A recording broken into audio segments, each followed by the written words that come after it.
Good morning. And what would you say if I said the ground I'm actually standing on once held the secrets of the empire, long forgotten, and how Newcastle became a global powerhouse? Imagine the bustling merchants of the 18th and 19th century, eyes glistening with ambition, their remarkable homes, not just residents, but symbols of their wealth and status, and showcasing the importance of Newcastle trade. So whether you're a history buff or an architect enthusiast or just curious, Newcastle's merchant houses offer a fascinating glimpse into a vibrant past that continues to shape the city today. So join me as I look around some of the merchant houses of Newcastle.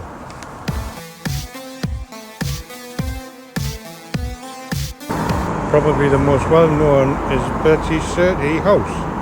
It stands on a stretch of Newcastle riverfront that was used as a quayside since Roman times. By the 16th century, the commercial importance of the area was well established and many prominent merchants owned properties here. Bertie Surtees House is actually two buildings, originally 41 and 44 Sandhill. They were known respectively as Surtees House and Millbank House. They are two 5-storey merchant houses are final examples of Jacobean domestic architecture. The Surtees House is best known as the scene of an elopement of Bessie with John Scott, later Lord Chancellor of England. The earliest reference of the house on this site was from 1465. It was recorded as belonging to a Robert Rhodes, a rich lawyer. The building, built towards the end of the timber framing tradition, had shops or stores at ground level and living accommodation above. Millbank House, built in the 16th century, was refronted in red brick in the early 18th century. Its original timber framed structure is now concealed behind a Georgian facade with elegant sash windows and shutters. Surtees House is a 17th century structure with overhanging stories above the ground floor. It has retained its original facade, featuring plasterwork decorated with classic details. The interior, in particular the principal room on the first floor, has a fine carved oak panelling, elaborate ceilings and carved fire surround. This is 32 Close, also known as the Cooperage. There's another one of a group of late medieval buildings on the quayside, with a sandstone ground floor, supported timber frame upper floors, gabled front one bay and 3 stories with a jetted first and second floors. Originally a merchant house, but more recently a bar and restaurant, and now, as you can see, it's in need of some much needed restoration work. And it's got the scaffolding up. You can't really see, but you can see the timber work. You can see the white plastering. Number 28 and 30 Close are Grade 1 listed historic building constructed in the late 1500s as a large house for a merchant. The front was done in brick around 1800.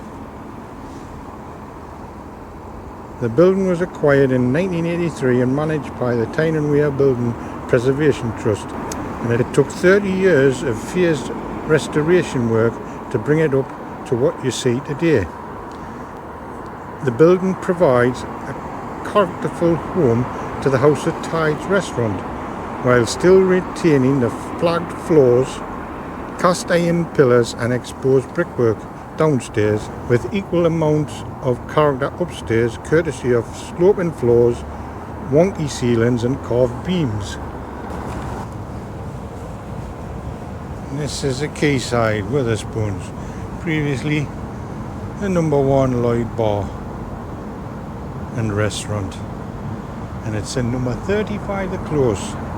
The Grade 2 listed buildings stand in the shadows of the high level bridge, and originally built as merchant premises and was called Dove's Warehouse, storing goods which were being moved along the river. Dove's premises are actually a collection of warehouse buildings grouped in the range around a courtyard. Dating from the late 16th century, the building actually stood on the water's edge until a pedestrian walkway was built in 1984.